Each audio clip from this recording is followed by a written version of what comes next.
Hans in luck. Some men are born to good luck. All they do or try to do comes right.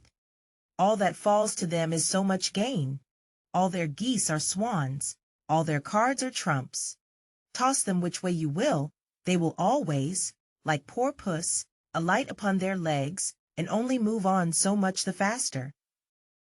The world may very likely not always think of them as they think of themselves, but what care they for the world? What can it know about the matter? One of these lucky beings was neighbor Hans. 7 long years he had worked hard for his master. At last he said, "Master, my time is up. I must go home and see my poor mother once more. So pray pay me my wages and let me go." And the master said, "You have been a faithful and good servant, Hans, so your pay shall be handsome." Then he gave him a lump of silver as big as his head. Hans took out his pocket handkerchief, put the piece of silver into it, threw it over his shoulder, and jogged off on his road homewards. As he went lazily on, dragging one foot after another, a man came in sight, trotting gaily along on a capital horse. "Ah," said Hans aloud, "what a fine thing it is to ride on horseback! There he sits as easy and happy as if he was at home, in the chair by his fireside. He trips against no stones, saves shoe leather, and gets on he hardly knows how." Hans did not speak so softly, but the horseman heard it all, and said, "Well, friend, why do you go on foot then?" "Ah," said he, "I have this load to carry. To be sure it is silver, but it is so heavy that I can't hold up my head, and you must know it hurts my shoulder sadly." "What do you say of making an exchange?" said the horseman. "I will give you my horse, and you shall give me the silver, which will save you a great deal of trouble in carrying such a heavy load about with you." "With all my heart," said Hans, "but as you are so kind to me, I must tell you one thing. You will have a weary task to draw that silver about with you." However, the horseman got off, took the silver, helped Hans up, gave him the bridle into one hand and the whip into the other, and said, "When you want to go very fast, smack your lips loudly together and cry, 'Gib.'" Hans was delighted as he sat on the horse, drew himself up, squared his elbows, turned out his toes, cracked his whip, and rode merrily off, 1 minute whistling a merry tune, and another singing, "No care and no sorrow, a fig for the morrow, we'll laugh and be merry, sing neigh down dairy." After a time he thought he should like to go a little faster, so he smacked his lips and cried, "Gap!" Away went the horse full gallop, and before Hans knew what he was about, he was thrown off and lay on his back by the roadside. His horse would have ran off if a shepherd who was coming by, driving a cow, had not stopped it. Hans soon came to himself, and got upon his legs again, sadly vexed, and said to the shepherd, "This riding is no joke, when a man has the luck to get upon a beast like this, that stumbles and flings him off as if it would break his neck. However, I'm off now once for all. I like your cow now a great deal better than this smart beast that played me this trick, and has spoiled my best coat, you see, in this puddle, which, by the by, smells not very like a nosegay. One can walk along at one's leisure behind that cow, keep good company, and have milk, butter, and cheese every day into the bargain. What would I give to have such a prize?" "Well," said the shepherd, "if you are so fond of her, I will change my cow for your horse. I like to do good to my neighbors, even though I lose by it myself." "Done," said Hans merrily. "What a noble heart that good man has," thought he. Then the shepherd jumped upon the horse, wished Hans and the cow good morning, and away he rode. Hans brushed his coat, wiped his face and hands, rested a while, and then drove off his cow quietly, and thought his bargain a very lucky one. "If I have only a piece of bread, and I certainly shall always be able to get that, I can, whenever I like, eat my butter and cheese with it, and when I am thirsty, I can milk my cow and drink the milk. And what can I wish for more? When he came to an inn, he halted, ate up all his bread, and gave away his last penny for a glass of beer. When he had rested himself, he set off again, driving his cow towards his mother's village. But the heat grew greater as soon as noon came on, till at last, as he found himself on a wide heath that would take him more than an hour to cross, he began to be so hot and parched that his tongue clave to the roof of his mouth. I can find a cure for this, thought he. Now I will milk my cow and quench my thirst.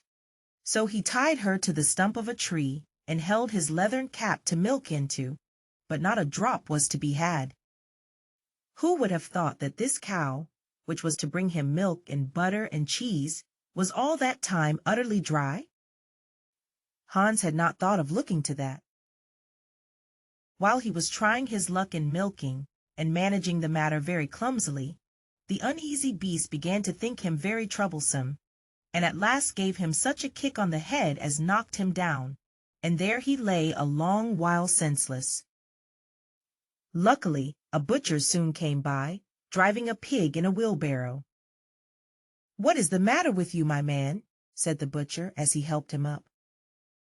Hans told him what had happened, how he was dry and wanted to milk his cow, but found the cow was dry too. Then the butcher gave him a flask of ale, saying, "There, drink and refresh yourself. Your cow will give you no milk. Don't you see she is an old beast, good for nothing but the slaughter-house?"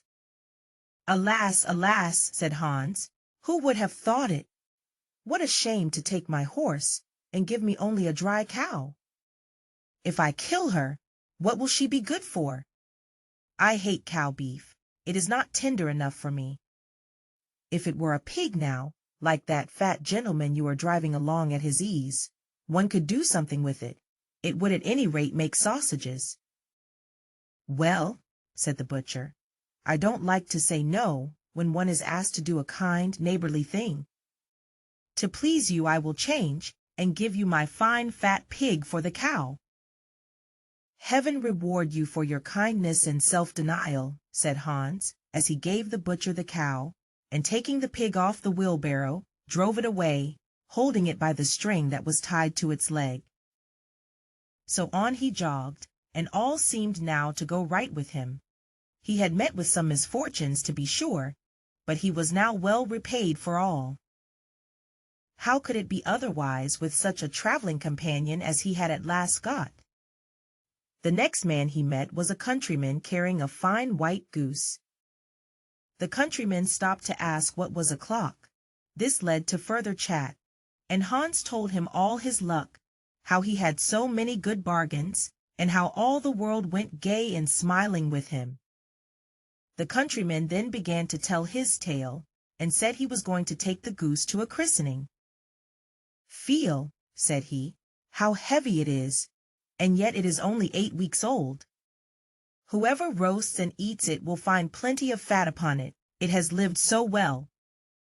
"You're right," said Hans, as he weighed it in his hand, "but if you talk of fat, my pig is no trifle." Meantime the countryman began to look grave, and shook his head. "Hark ye," said he, "my worthy friend, you seem a good sort of fellow, so I can't help doing you a kind turn. Your pig may get you into a scrape. In the village I just came from, the squire has had a pig stolen out of his sty. I was dreadfully afraid when I saw you that you had got the squire's pig. If you have, and they catch you, it will be a bad job for you. The least they will do will be to throw you into the horse pond. Can you swim?" Poor Hans was sadly frightened. "Good man," cried he, "pray get me out of this scrape. I know nothing of where the pig was either bred or born, but he may have been the squire's for aught I can tell. You know this country better than I do. Take my pig and give me the goose." "I ought to have something into the bargain," said the countryman. "Give a fat goose for a pig, indeed! 'Tis not everyone would do so much for you as that." However, I will not be hard upon you, as you are in trouble." Then he took the string in his hand and drove off the pig by a side path, while Hans went on the way homewards free from care. "After all," thought he, "that chap is pretty well taken in. I don't care whose pig it is, but wherever it came from it has been a very good friend to me. I have much the best of the bargain. First there will be a capital roast. Then the fat will find me in goose grease for 6 months, and then there are all the beautiful white feathers. I will put them into my pillow, and then I am sure I shall sleep soundly without rocking. How happy my mother will be! Talk of a pig, indeed! Give me a fine fat goose."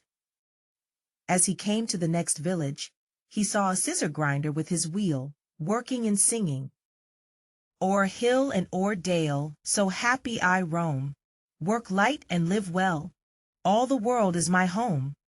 Then who so blithe, so merry as I?" Hans stood looking on for a while, and at last said, "You must be well off, Master Grinder. You seem so happy at your work." "Yes," said the other, "mine is a golden trade. A good grinder never puts his hand into his pocket without finding money in it.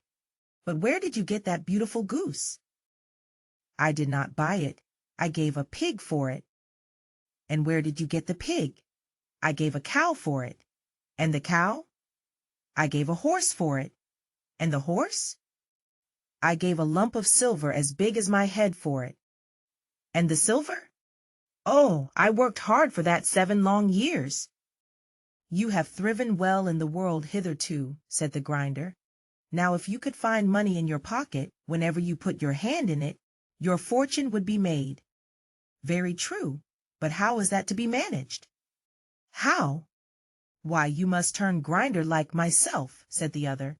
"You only want a grindstone, the rest will come of itself. Here is one that is but little the worse for wear. I would not ask more than the value of your goose for it. Will you buy?" "How can you ask?" said Hans. "I should be the happiest man in the world if I could have money whenever I put my hand in my pocket. What could I want more? There's the goose." "Now," said the grinder, as he gave him a common rough stone that lay by his side, "this is a most capital stone. Do but work it well enough, and you can make an old nail cut with it." Hans took the stone and went his way with a light heart. His eyes sparkled for joy, and he said to himself, "Surely I must have been born in a lucky hour. Everything I could want or wish for comes of itself. People are so kind. They seem really to think I do them a favor in letting them make me rich, and giving me good bargains." Meantime he began to be tired, and hungry too, for he had given away his last penny in his joy at getting the cow.